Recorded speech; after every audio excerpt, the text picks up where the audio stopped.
এভাবেই সামাজিক যোগাযোগ মাধ্যমে লাইভে এসে নৃশংসভাবে পিটানো হয় কৃষক মাহফুজুলকে। কিন্তু হত্যার ঘটনায় মামলা হলেও চার্জশিট দেওয়ার ক্ষেত্রে ব্যাপক অনিয়ম হয়েছে বলে এমন অভিযোগ করেন তার পরিবার। চার্জশিটে ১ নম্বর আসামি, ২ নম্বর আসামি, এমনকি বেশ কিছু গুরুত্বপূর্ণ আসামি যাদের আমরা নিজ চোখে ওখানে স্বয়ং উপস্থিত থেকে দেখেছি, তাদের নাম বাদ দিয়ে শুধু ৬ জনের বিরুদ্ধে চার্জশিট দেওয়া হয়। নিহত মাহফুজুলের ছেলে সজীব ইসলাম জানান, হত্যাকাণ্ডের ১১ দিন পার হলেও কোনো থানাই মামলা গ্রহণ করেনি। সাংবাদিকদের নির্ভীক অনুসন্ধানী প্রতিবেদন প্রচারিত হওয়ার পর পুলিশ বাধ্য হয়ে মামলা গ্রহণ করে। বাবার হত্যার বিচার নিশ্চিত করুন। আমার বিরুদ্ধে ইতিমধ্যে মিথ্যা মামলা দেওয়া হয়েছে। আমার বাবাকে ফেসবুক লাইভে হত্যা করা হয়। ১১ দিন পার হয়ে গেলেও থানা মামলা নেয়নি। এটি আমাদের জীবনে সবচেয়ে অমানবিক অভিজ্ঞতা।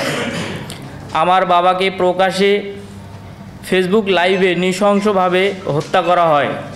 সাংবাদিক ভাইদের সহযোগিতা না হলে এই হত্যাকাণ্ডটি মামলা পর্যন্ত হতো না। হক ফ্যামিলির জালে বন্দি পুরো পার্বতীপুর ফুলবাড়ী থানার মানুষ। পার্বতীপুরের দীর্ঘদিন ধরে হক ফ্যামিলির অবৈধ প্রভাব, রাজনৈতিক দৌরাত্ম্য এবং ভয়ঙ্কর সন্ত্রাসী আধিপত্য চলছে। বিশেষ করে ২৪ আগস্টের পর তাদের ক্ষমতার অপব্যবহার আরও ভয়াবহ বৃদ্ধি পায়। এই চক্রের নেতৃত্বে রয়েছে AZM মিনাজুল হক, তার ঘনিষ্ঠ সহযোগী আব্দুল মুমিন ওরফে গেদু, আবু বক্কর সিদ্দিক এবং প্রশ্রয়দাতা AZM রেজাউনুল হক, বিএনপির মনোনয়ন প্রত্যাশী। সংবাদ সম্মেলনে তারা আরও দাবি করেন, হত্যাকাণ্ডের সঠিক ও নিরপেক্ষ তদন্ত করা হলে যাতে আসামিরা আইনের আওতায় আসে এবং ন্যায় বিচার প্রতিষ্ঠিত হয়।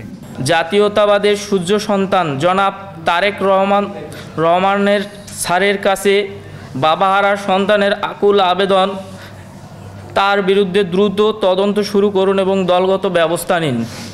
এই চক্র টেন্ডার, জমি ব্যবসা, বনভূমি, পাথর খনি সবখানেই তাদের আধিপত্য কায়েম করেছে। মাছরাঙ্গা নিউজ ডেস্ক।